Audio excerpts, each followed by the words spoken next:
Bismillahirrahmanirrahim. Assalamualaikum warahmatullahi wabarakatuh. Alhamdulillahilladzi ansha'ana minal ardh wasta'marna fiha.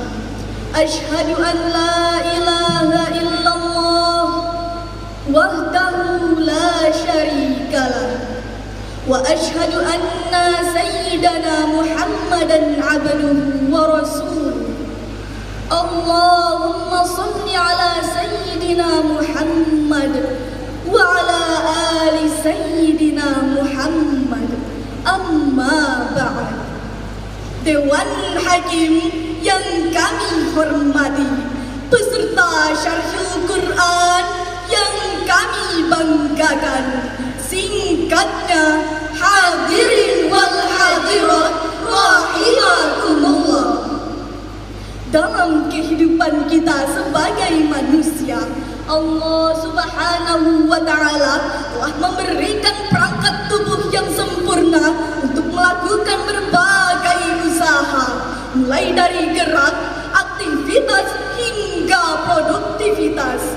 Semuanya bekerja sama di bawah perintah otak untuk mencapai tujuan bersama, yakni pertumbuhan dan kelangsungan hidup. Hal inilah yang kemudian melahirkan keterampilan atau skill serta kemampuan bagi setiap individu dalam mencari rezeki dan karunia Allah Subhanahu wa Ta'ala. Dalam sejarah Islam, manusia-manusia terbaik yang pernah hadir di muka bumi, yakni para nabi dan rasul, adalah pribadi-pribadi yang mandiri dan giat bekerja. Mereka menafkahi diri dan keluarga dengan hasil jerih payah tangan sendiri. Nabi Muhammad SAW misalnya adalah seorang pengembala kambing di waktu kecil dan menjadi pedagang saat beranjak dewasa. Nabi Nuh alaihi salam adalah seorang pengrajin kayu. Nabi Idris alaihi salam adalah penjahit pakaian sekaligus pandai besi. Nabi Ibrahim alaihi salam adalah pedagang kain.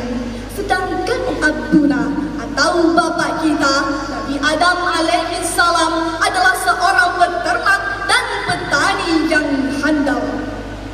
Seringkali profesi tersebut berkaitan erat dengan kondisi kultural masyarakat tempat para nabi diutus.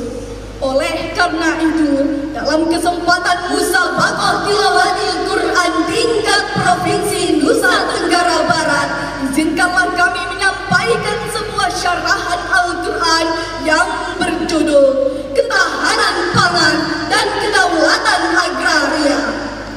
Berbicara tentang ketahanan pangan dan kedaulatan agraria, terdapat dua prinsip yang perlu diperhatikan. Yang pertama, prinsip ketahanan pangan.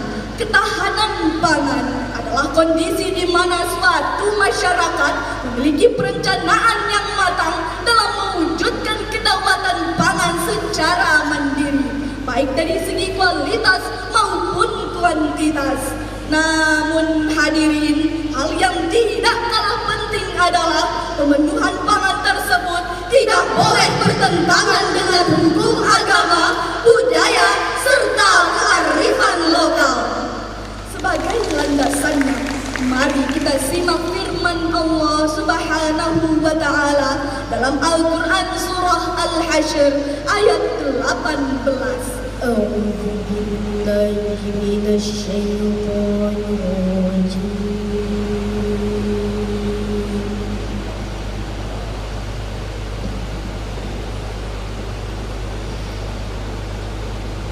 Bismillahirrahmanirrahim.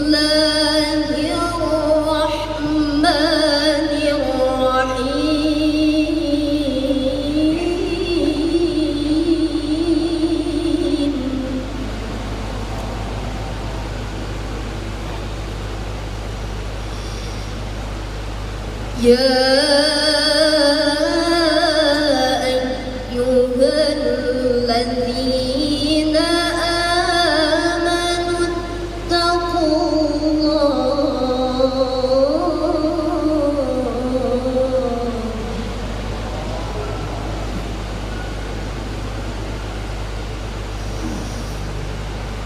ittaqullaha wal tanzur nafsum ma qaddamat lighadin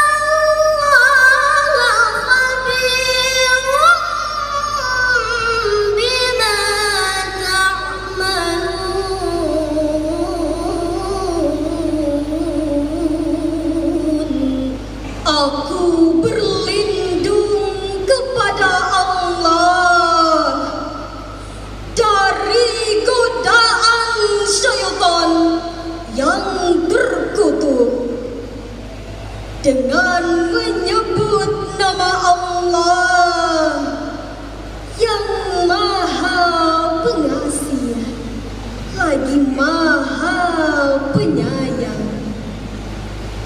Wahai orang-orang yang beriman, bertakwalah kepada Allah dan hendaklah setiap orang memperhatikan apa yang telah diperbuatnya untuk hari esok. Bertakwalah kepada Allah, sesungguhnya Allah Maha teliti terhadap apa yang kamu kerjakan. Hadirin a'azzani Allah wa iyyakum.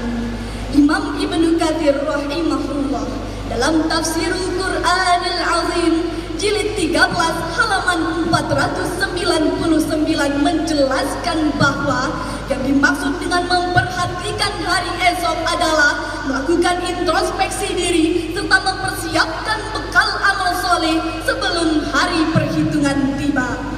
Dalam konteks kenegaraan, hal ini bermakna bahwa pemerintah bersama masyarakat harus memiliki perencanaan yang tepat dalam mewujudkan ketahanan pangan yang berdaulat. Salah satu langkah nyata adalah menciptakan teknologi pengolahan dan pengawetan pangan yang ramah bagi tubuh manusia sekaligus ramah lingkungan. Kita dapat mengambil pelajaran berharga dari kisah Nabi Yusuf alaihi salam. Beliau memberikan fatwa agar masyarakat Mesir bercocok tanam gandum selama 7 tahun berturut-turut dan menyimpan sebagian besar hasilnya lengkap dengan tangkainya agar lebih tahan lama. Allah Subhanahu wa Ta'ala mengabadikan hal ini dalam Al-Quran Surah Yusuf ayat 47.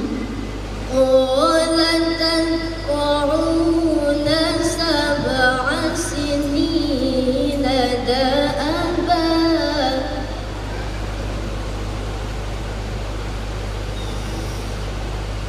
fama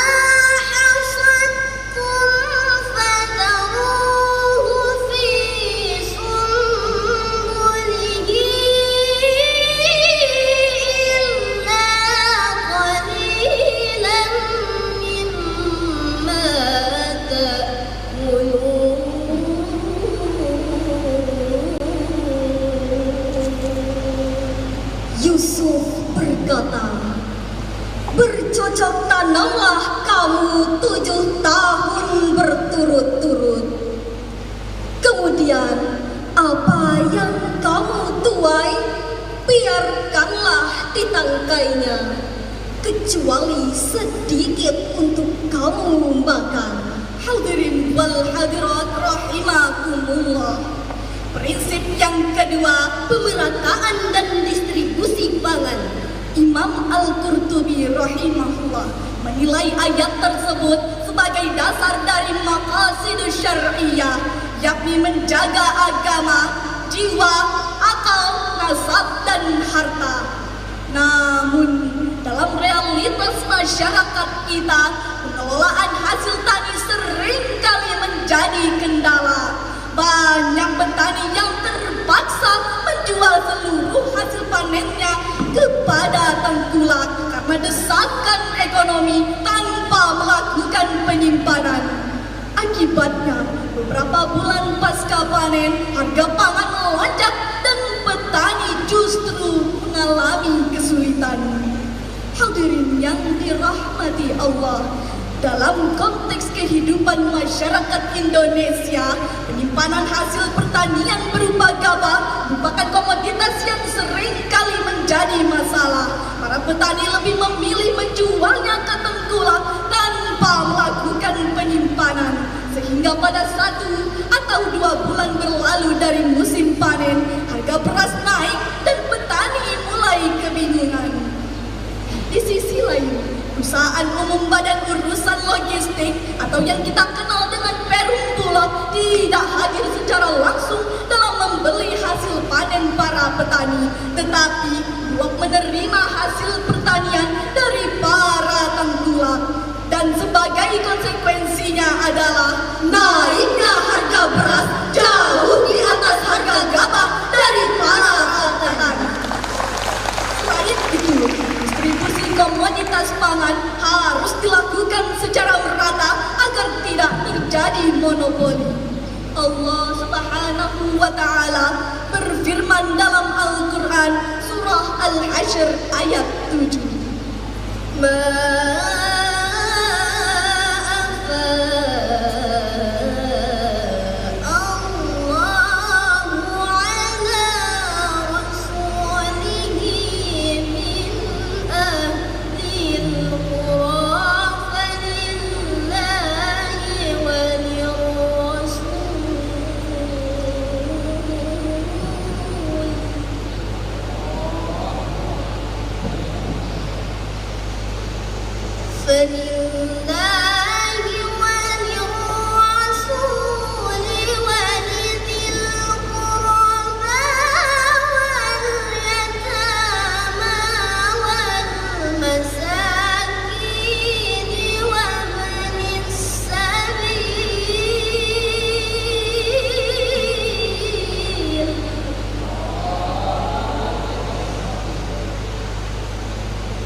One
Apapun yang diperoleh tanpa peperangan, yang dianugerahkan Allah kepada Rasul-Nya dari penduduk beberapa negeri adalah untuk Allah, Rasul, kerabat Rasul, anak yatim, orang miskin, dan orang yang dalam perjalanan.